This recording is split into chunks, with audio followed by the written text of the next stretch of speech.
an balimaw Mali kɔnɔ Mali kɔ kan an b'a fɔ aw bɛɛ lajɛlen ma aw ni ɲankuma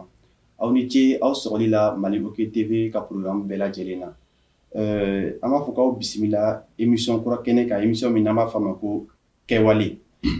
kɛwale jamukan min labɛnnen don Mali Hockey TV fɛ n'an bɛ wuli ka se an ka politique ɲɛmɔgɔw ma ani mɔgɔ mɔgɔ b'a la ni Ala ye chance d'ale ma n'a ye sera ka jɔyɔrɔbaw occuper Mali kɔnɔna na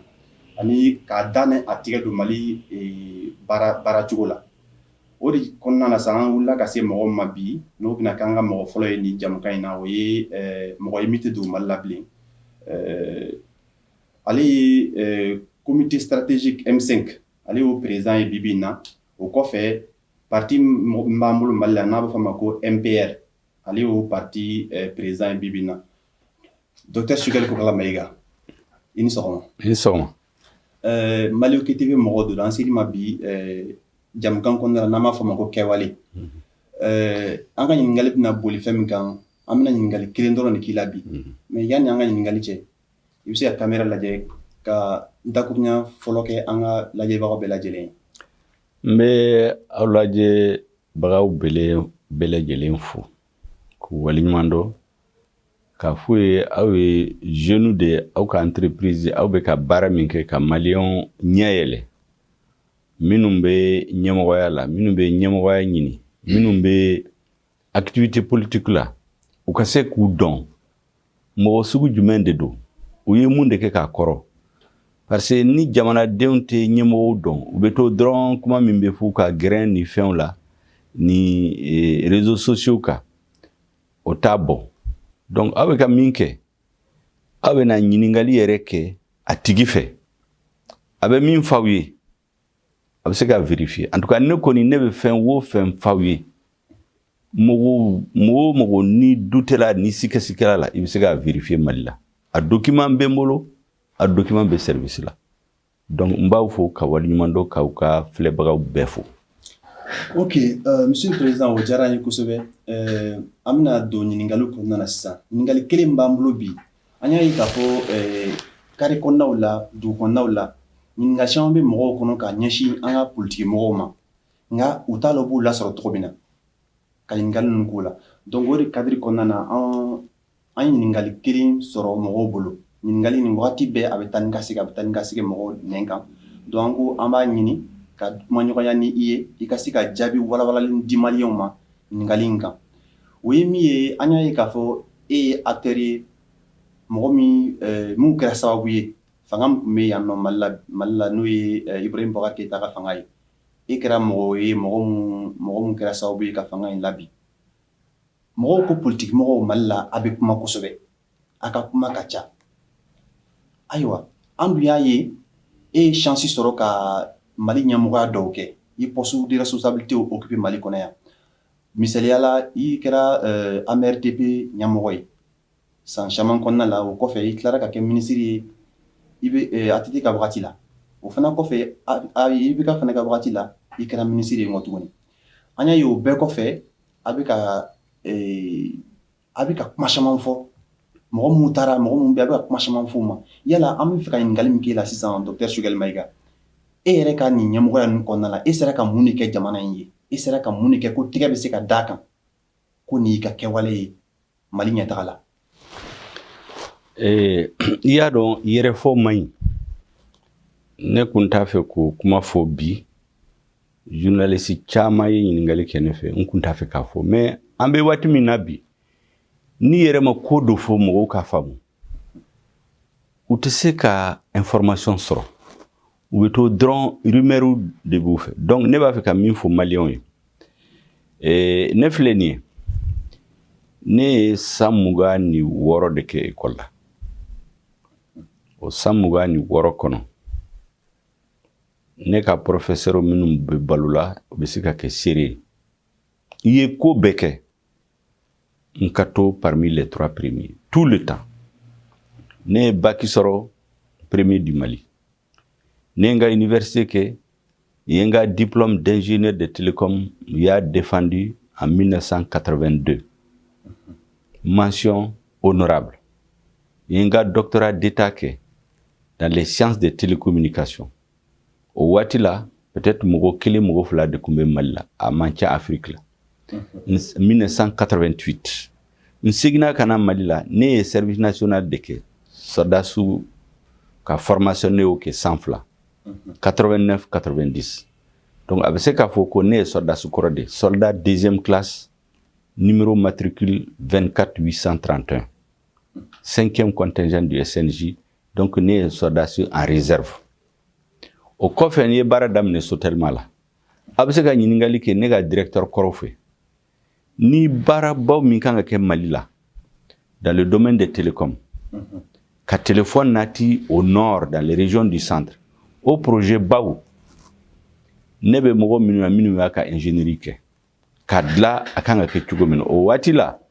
Gao ni Kidal région ninnu téléphone kun tɛ yen ne ka projet fɔlɔ ne yɛrɛ ka diplôme nga sujet kun ye min téléphone bɛ se ka jɛnsɛn Mali bɛɛ la cogo di u y'o projet de kɛ ka dilan ka di gouvernement ma u ye baara daminɛ fana u ye projet dɔ confier ya la 1992 Mali la 130 kɔnɔ baara jumɛn de kan ka kɛ Mali la téléphone ko télévision ko radio ko la ne y'o baara kɛ j'ai dirigé un groupe de plus de 150 experts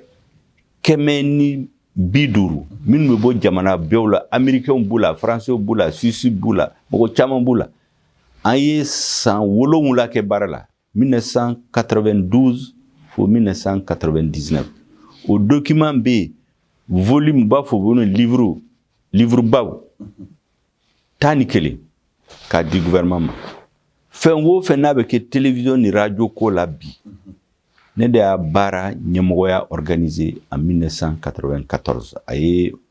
o bɛ 126 o document bɛ yen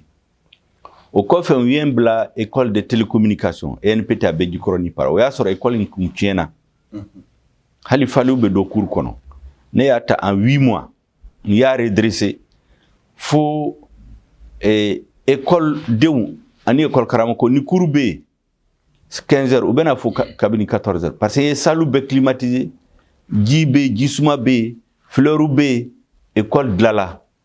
par exemple IAM secrétaire général koro ba foko yeya ul zarawana ale ko ne ga école de ne kuma kalan o école la ka soro ne kuma directeur ya la fana o sere be mo chama be yadla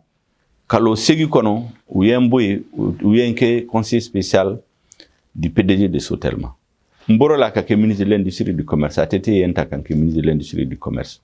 barobo min kera o watila kan to ministre de l'industrie du commerce la baraba folo min kera o ye kele min kera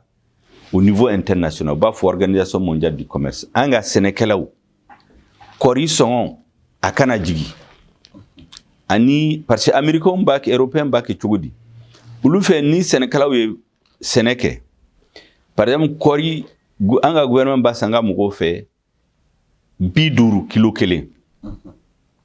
u bɛ taa fɛrɛ kɛnɛma u bɛ dɔ fara kan u bɛ se la ka 50 in danga mugo ma américain ni européen ba kɛ cogo di ni i ye kori sɛnɛ ni kori bɔra dɔrɔn u bɛ se ka 100 di ma kilo la gouvernement de b'a sara i ye n'u taara feere donc ni taara i ka kɔri sɛrɛ sur le marché international i bɛ se ka prix jigi o donc o de b'a kɛ an ka sɛnɛkɛlaw bɛ wari caman perdu ne y'o kɛlɛ kɛ ne ni américain ni européen diɲɛ bɛɛ y'a seere a tɛ bɛ se ka kɛ seere o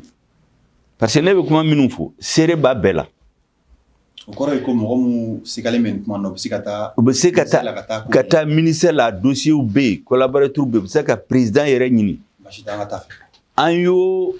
o débat kɛ an ye subvention sɔrɔ c'est-à-dire an ka sɛnɛkɛlaw bɛ wari min perdu an ye 250 milliards ne y'o de négocier fo président ye n félicité bɛɛ ɲɛna ka tila ka u b'a fɔ ma ko AGOA c'est-à-dire américain fɛ ni malien sɛnɛminɛnw exporté ka taa Amérique i tɛ droit de douane sara u b'a fɔ ma ko AGOA u y'o projet sɔrɔ tiɲɛ yɛrɛ la ministre min kun bɛ ne ɲɛ a y'a daminɛ mais ne de y'a dafa ka tila ka mun de kɛ tuguni ITEMA filɛ nin ye a kun datugulen don a kun tɛ baara kɛ a bɛ san tan bɔ ka ne to ministère a kun dayɛlɛlen don baarakɛlaw 700 u segina baara la Comatex gɛlɛya kun b'a la a y'o gɛlɛya dilan sukala min bɛ sukaro dilan a kun bɛ 30 000 tonnes tonnes 300 a b'o de produit ka pour Mali besoin kun ye tonnes 80. Donc ne ye négociation kɛ ni Chine pour que ka usine kura dilan u b'a fɔ ko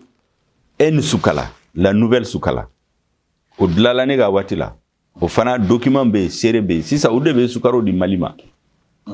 a ye société kura wɛrɛ dilan u b'a fɔ ma ko Sosumar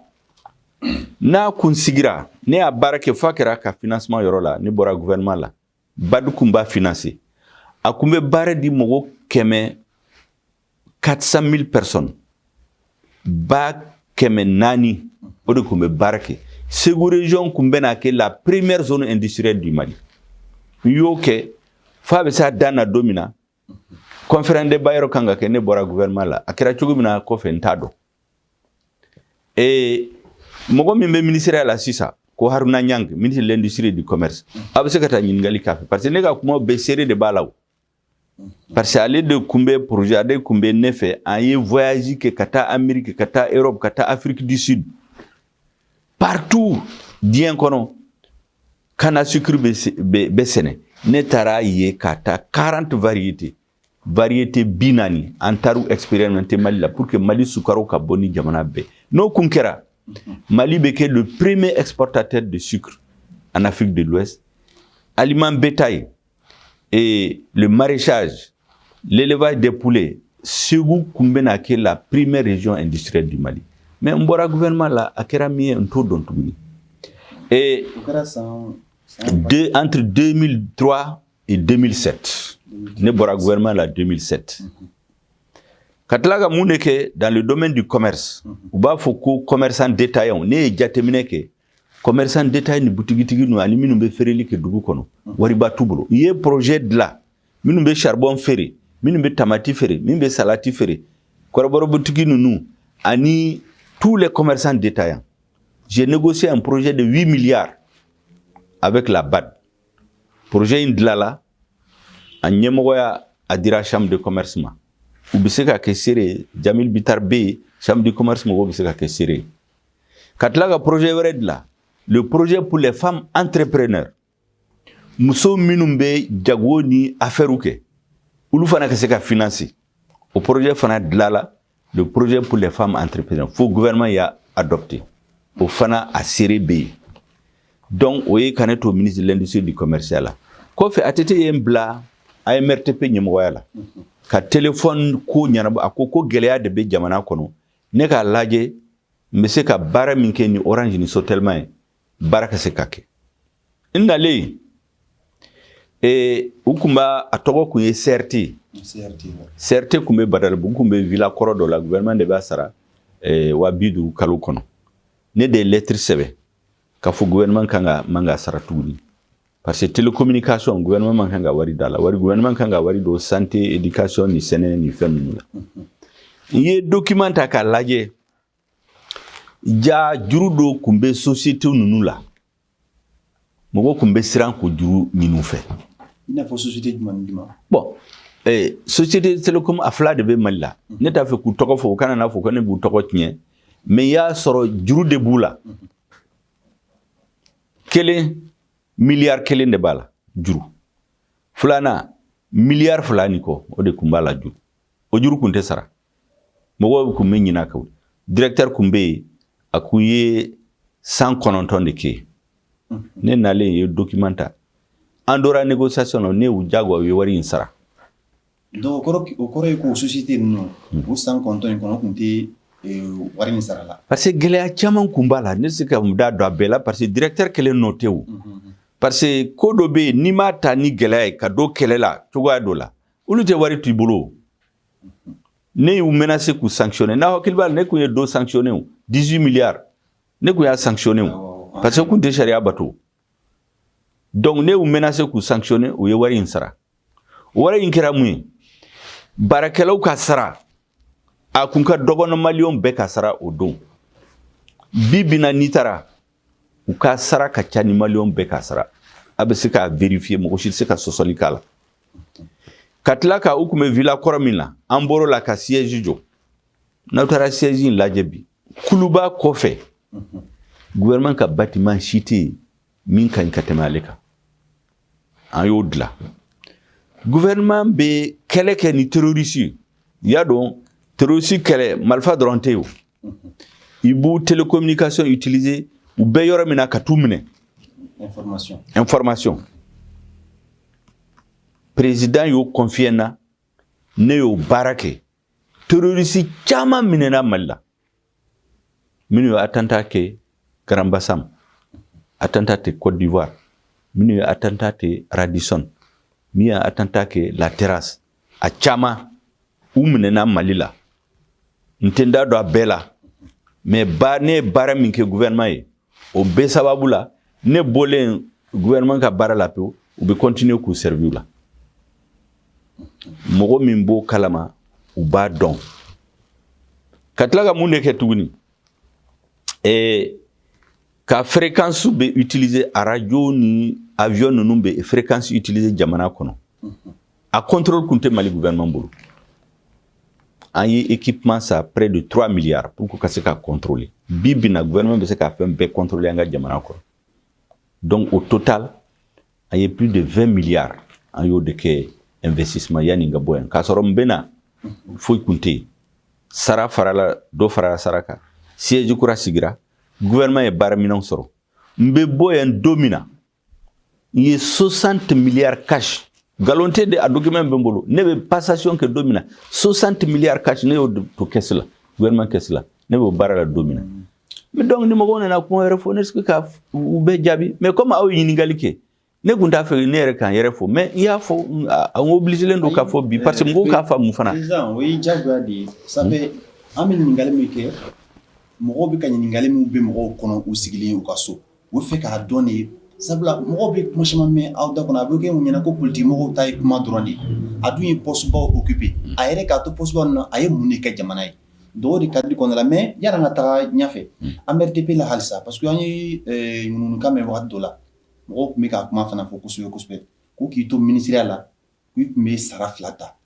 parce que i bɔra AMRTP la ka taga kɛ ministre ye o kɔfɛ hakili la a ma kɛ ten ayiwa k'i to ministériya o kɔnɔna na k'i halisa i k'i tun bɛ continuer ka AMRTP fana sara ta e hakilina ye e ko e bɛ se ka mun fɔ an ɲɛna o yɔrɔ la. o kuma fɔra ka caya ne m'a jaabi parce que n kun b'a dɔn gouvernement ɲɛmɔgɔ de kun b'o munumunukan kɔfɛ min kɛra n b'o fɔ maliyɛnw bɛɛ ka dɔn. monsieur le président e ma sara 2 ta. n b'a ɲɛfɔ aw ye o. n'an ka taa fɛ. n b'a ɲɛfɔ aw ye i y'a dɔn ministre caman bɛ yen n'u bɛ directoriat la yɔrɔ dɔ la n'u y'u kɛ ministre ye yanni u ka mɔgɔ wɛrɛ nommé directoriat la u bɛ continuer ka signer pour la continuité de l'état sariya sira la tant que e bɛ signer responsabilité bɛ e bolo sara bɛ d'i ma. donc ministre caman bɛ yen fonction caman bɛ yen yanni u ka directeur kura nommé e bɛ continuer ka signer u bɛ sara d'i ma donc o ye sariya ye mais ne ta in ne y'a fɔ n yɛrɛ ye n'i y'a kɛ tan u bɛna n tɔgɔ tiɲɛ n'a ye tɔ bɛ min kɛ u b'i ɲɛ tugu a kan ni ne y'a kɛ kuma wɛrɛ bɛ bɔ a la i ye ɲɛsi n bolo ɲɛsi yɔrɔ min na tile bɔra yan ne tora ministériya la n nana n ye directeur proposé président ni premier ministre olu de m'a nommé u ye waati jan kɛ u ma directeur nommé tant que directeur kun ma nommé ne bɛ continuer ka signer donc sariya sira fɛ sara bɛ d'i ma o mais ne y'a kɛ mun ye n b'a dɔn ko sariya la n bɛ se k'a ta mais maliyɛnw tɛ min dɔn ne kelen de y'a kɛ Mali la a bɛ se k'a tɔ bɛɛ vérifier. o kɔrɔ ye k'i to ministère la i tun bɛ sara in ta ou bien i tun tɛ sara in ta monsieur le président. n t'a ta n b'a ɲɛfɔ pour que n t'a ta AMRTP sara directeur sara a ka ca ni ministre sara 108 ou bien 110 sisan yɛrɛ ne bɔlen u ye dɔ fara a ka ca ni ministre sara ye 115. Yonga la kuma la. AMRTP directeur sara. A ka ca ni ministre sa ye san 8 ka taa san 15. Ça veut dire que ni ministre be par exemple a be 800 000 francs sɔrɔ. Ni be 8 millions ka taa fo 12 millions sɔrɔ. Kalo kɔnɔ. A y'a faamu. Donc ne kun bɛ se k'o ta o. Mais ne ye min kɛ kalo o kalo. Kalo o kalo. Ni sara in ni fiche de paye dira ma. N'a viré ne ka compte la. Ne be chèque ke mba wari bɛɛ labɔ. Mbe taa reverser AMRTP compte la. Mbe pas paye maramburu. Mba do akuma be wuli dondo la. Yo ke mogo shi kunta kalama mogo kelen de kuma kalama ne ka attaché. Ba fu ibita wari inverser ma kana fu mogo shi ntoro la sans kelen niko. Donc u commencera kan togo tiɲɛ domina. U y'a kɛ cogo min. U ye contrôle général de Blakata. Ko ne be kan tɔgɔ tiɲɛ ka sɔrɔ ko ne be yurugu la. Contrôle d'état n'a ye contrôle kɛ siɲɛ kelen o babo. Mais en effet, entre le 22 janvier 2016 et le 17 juillet, où il y a eu contrôle woro, au ma délicat que cabine Mali et Mali, contrôle d'état, mission woro de nana kanika gestion contrôlée. Faut attester là, kaneto AMRTP là, kaneto ministériel, ou ma faut soro, ou ma bachisi soro, ou seginaka, faut ka gelea soro, ou ma fin soro domina. Vous commencez à faire journal la connaît sara flata. Faut contrôler nana nefe. Ko afora ki be sara flata. Est-ce que sharia bo ya Maria? Nkuma sharia bo ya Maria ne kelen tata ministre be gouvernement halibi minu bata. Mais sharia be ko ya Maria ani akanga ke otekelen. Ne politique nyamode. Mba don hani sharia ba ya Maria. Ni ne yake buse kan tɔgɔ tiɲɛ n'a ye nku contrairement o de kama kabini ne kɛra ministre kalo o kalo n'u ye sara in u y'a viré ne ka compte la ne b'a chèque kɛ k'a bɔ ka taa reverser service compte la a papier a reçu bɛ n bolo a ko ne ma ko ne ka reçu d'a ma n k'a ma ko n tɛ reçu d'i ma o ye ne ka papier taa banque la i k'a fɔ banque ye ka ne to ministère o waati kɔnɔ u ka AMRTP compte bɛɛ bɔ i bɛna sɔrɔ kalo o kalo wari min bɛ reverser ne tɔgɔ la ne ka papier bɛ n bolo parce que n'i y'a d'aw ma a bɛ se ka tunu parce que n b'a dɔn baara jugu min sirilen don ne kama u taara contrôler u y'a sɔrɔ ne y'a wari bɛɛ reverser mɔgɔ si m'o kɛ Mali la o mais a galo in tora mɔgɔ b'a f'u da la i bɛ sara fila ta parce que fangantigiw de comme u ma foyi sɔrɔ u ye contrôle k'u ma foyi sɔrɔ pour que kan tɔgɔ tiɲɛ u ye mɔgɔ dama fɔ mɔgɔ jugu dama fɔ u ye wari d'u ma u bɛ taa radio ni télévision la k'a fɔ ne bɛ sara fila ta ko sa in na ne y'a mɛn yɛrɛ dɔw bɔra k'a fɔ ko k'olu ye trace sɔrɔ ko ne ye 700 milliards ko transaction de kɛra ko hali olu b'a bɔ ko prévu b'u bolo ko avocat 60 de b'u bolo k'u bɛna bɔ k'a yira maliyɛnw bɛɛ la o y'a sɔrɔ mɔgɔw bɛ boli la président ni premier de transition k'u sugandi donc u bɔra kan tɔgɔ tiɲɛ yɔrɔ bɛɛ la ala barika la ne bɛ n da don ko kuma la ko maliyɛnw yɛrɛ nana ye ko galon do ja foyi t'u bolo président ni premier ministre de transition kuma yɛrɛ na ne ma n da don a la hali u b'a fɔ k'u ka CV di ne ko n da t'a la donc u ye min fɔ galonfi a filanan ne kelen de y'o kɛ Mali la a ministre caman bɛ yen min tun bɛ directeur la u nana a sara fila de bɛ d'u ma fo directeur nomera parce que sariya bɛ o yamaruya di o mais ne kun b'a dɔn n'i y'a kɛ u bɛna n tɔgɔ tiɲɛ n'a ye donc kuma min bɛ se ka fɔ ni ka o de ye ni mɔgɔ min bɛ se k'a vérifier u ye n wele pôle économique la siɲɛ 6 a papier bɛ yen f'olu yɛrɛ y'a ye ko vraiment o ye acharnement dan ye. Ayiwa ni mɔgɔ minnu bɛ fɛ ka nin ko in sɛgɛsɛgɛ a bɛ se ka taga AMRTP la ka taga halisa ka taga a ko ɲɛɲini parce que an ye kuma ninnu sɔrɔ ministre yɛrɛ da a y'a fɔ cogo min na a yɛrɛ bɛɛ lajɛlen y'a lamɛn ni mɔgɔ min bɛ fɛ ka yɔrɔ sɛgɛsɛgɛ o bɛ se ka taga a ko voilà monsieur le ministre an bɛ se ka continuer halisa i bɔra nin kɔfɛ AMRTP la i tilara ka kɛ ministre ye i bɛ kɛ ka ministre ye san 1 ɲɔgɔnna kɔnɔna na o fana kɔnɔna na e ye mun de kɛ concrètement parce que kɔfɛ i tun bɛ ka gouvernement min na i tun bɛ ka gouvernement kelen in critiquer mais k'e yɛrɛ to ministériya in na yɛrɛ tun bɛ gouvernement ka kuma lasela kun ye e mun de concrètement kɛ mɔgɔ bɛ se k'a tɛgɛ da min kan k'i to IBK ka minisiriya la. Yani n ka jaabi n bɛ fɔ dɔ fɔ maliyɛnw k'a faamu parce que mɔgɔ ɲɛna n'i bɛ gouvernement la i b'i occuper ko bɛɛ la ni donna gouvernement la décret fila de bɛ d'i ma décret kelen o ye k'a fɔ i ye k'i kɛra ministre ye dɔgɔkun kelen kɔfɛ u bɛ décret filanan bɔ k'a fɔ ko e nana ministeriya la e nana ka baara min kɛ o filɛ nin ye e tɛ don baara kɔnɔ e tɛ bɔ kɔnɔna la donc décret dira ma ne ka baara kun ye mun ye n y'o ta n y'a jate n ye n ka cabinet mɔgɔw réuni n k'u ma bɔn an bɛna baara kɛ cogo di n b'a fɛ aw k'a dɔn fɔlɔ fɔlɔ aw ka hakili sigi ne tɛ mɔgɔ si bɔ a place la ne y'a kɛ ne tora ministre de l'industrie du commerce ne ye san 5 kɛ n ma mɔgɔ si bɔ a place la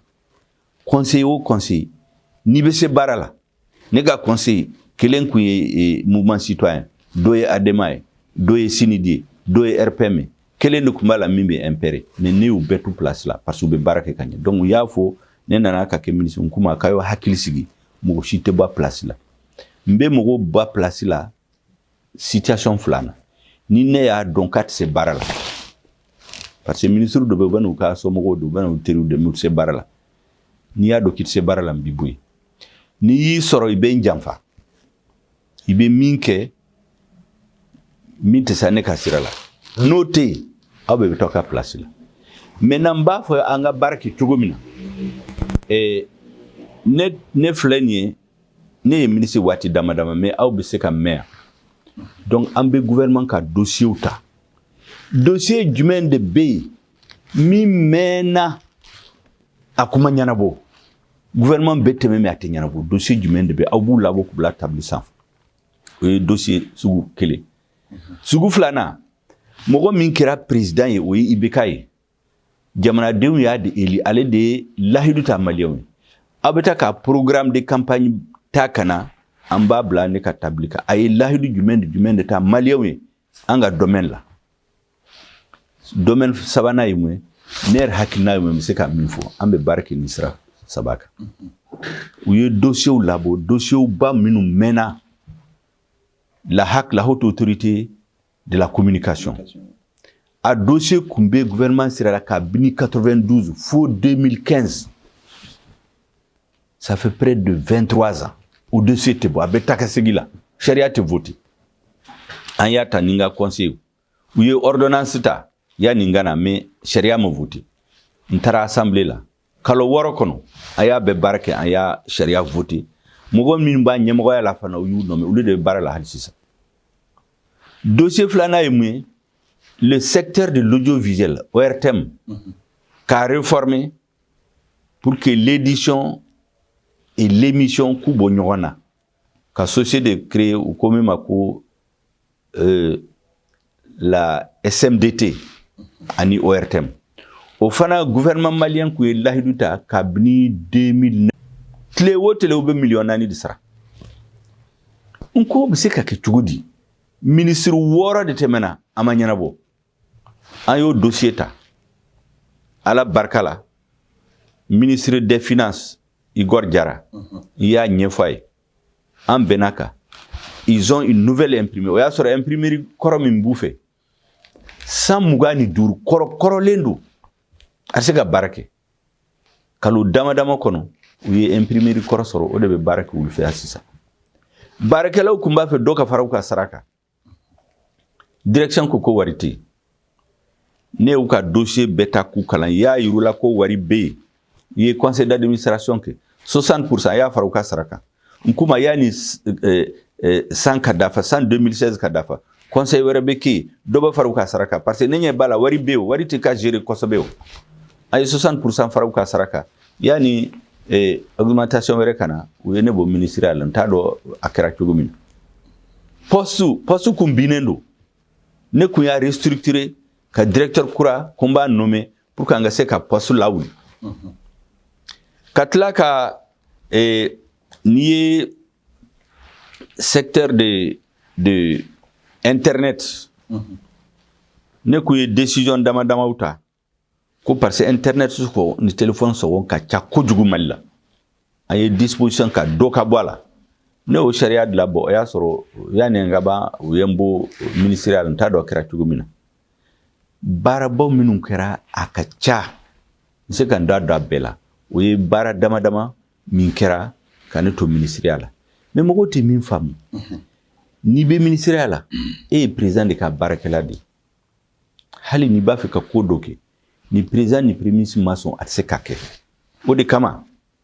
par exemple i bɛ ka ye lahidu minnu ta 2013 a ko l'ale kɛra président ye étudiant o étudiant bɛna ordinateur sɔrɔ un étudiant un ordinateur maliyɛnw bɛɛ bɛna téléphone sɔrɔ donc ko i bɛ ka ye lahidu minnu ta 2013 ne ka domaine la o ye lahidu fila ye an ye équipe sigi an ye kalo 6 baara kɛ an ye projet bɔ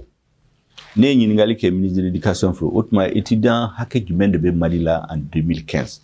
a ko à peu près 130 000 nko yani 2018 yani bɛ ka mandat ka ban a bɛ bɛn à peu près 170 180 000 nko o tuma ne bɛ projet de la de 200 000 ordinateurs ba 200 pour que étudiants bɛɛ ka se ka sɔrɔ président ka se ka di association tɔ ma les handicapés les pour que ka usine dɔ dilan a Leni min bɛna ordinateur ni ka réparer ça va faire un centre même de montage des ordinateurs. Mais mun y'a to projet ma se ka continuer? Matla an y'a dilan a financement a kan ka financer cogo min na a y'o financement fana identifier donc ne ye appel d'offre lancé pour qu'an ka se ka société ba sugandi pour que n'i bɛ ka mandat ka mɛ ban a bɛ na fɔ ko étudiant bɛ ordinateur sɔrɔ 45 jours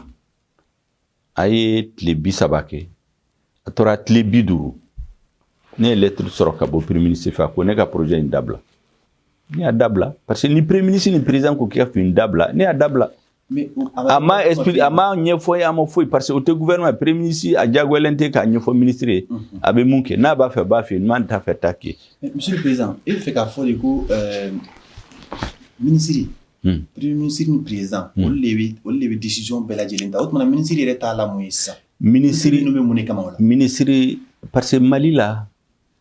ministre tɛ baara kɛ comme jamana tɔ la fangaba tɛ ministre la Mali kɔnɔ ni président ni premier ministre t'a fɛ e ka baara ka ɲɛ u b'a bɛɛ k'i bolo don o don ni nana ni min fɛ u b'a bloqué e ka nin lajɛ président yɛrɛ de ka hɛrɛ bɛ nin na mais u y'a bloqué mun na kɔfɛ de ne nana mɛn ko mɔgɔ dɔ taara fɔ ko n'o kɛra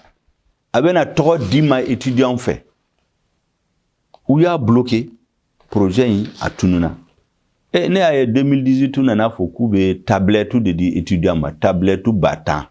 étudiant bɛ 180 bɔ a bɛ na ni 10,000 fo étudiant kɛlɛla fo mɔgɔ 2 sara a tɛ se ko bu abo donc projet in a tiɲɛna tan projet filanan ne ye étude kɛ Mali kɔnɔ y'a ye dugu 10,300 de bɛ Mali la o dugu 10,300 dugu 3,000 de bɛ Mali la téléphone tɛ minnu na a fanba a bɛ Bandiagara ni Koro dɔ bɛ Nara ne y'a identifié sur tout le territoire y'o dossier de la ka taa di premier ministre ma o fana an y'a projet de la pour que yani i bɛ ka bɔ fanga la ka se k'a fɔ ko maliyɛn si tɛ yen yɔrɔ si la téléphone tɛ min bolo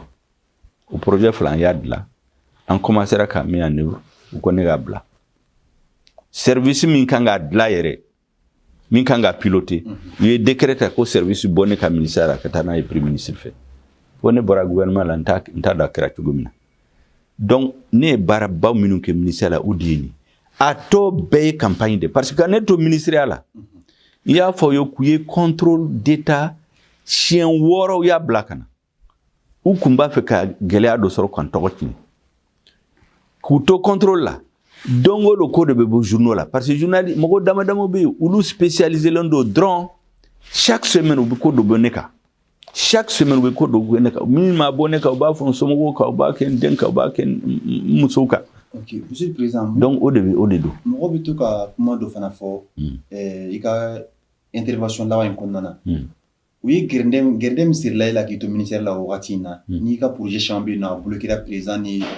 premier ministre fait. Mun ko c'est ma démissionné. Mogo ta famu ya don Mali kono mogo nyena ni démissionnera o kore courage de bila uta don. Boati de la démission là, c'est une fuite de responsabilité. Ni ko dongo do ni mi sago sori be démissionner et c'est ka barake gouvernement chila hari ni ka dugu kono ni ko dongo do fi sago keke eni mo shi tika barake mais faut ka dayoro mi kan ko ni président ka gerne c'est là i la barala me atik non ne faut encore ni e bara tanta parce que ne bara bamu yu bali bara bamu keke ne o defawier mais réforme min kera secteur de télécom là akera Haku akera ne afo réforme de l'ORTM akera AMAP imprimerie akera réforme de la poste akera donc au bekera et ni be barake ibe dossier tant nyogonta kudla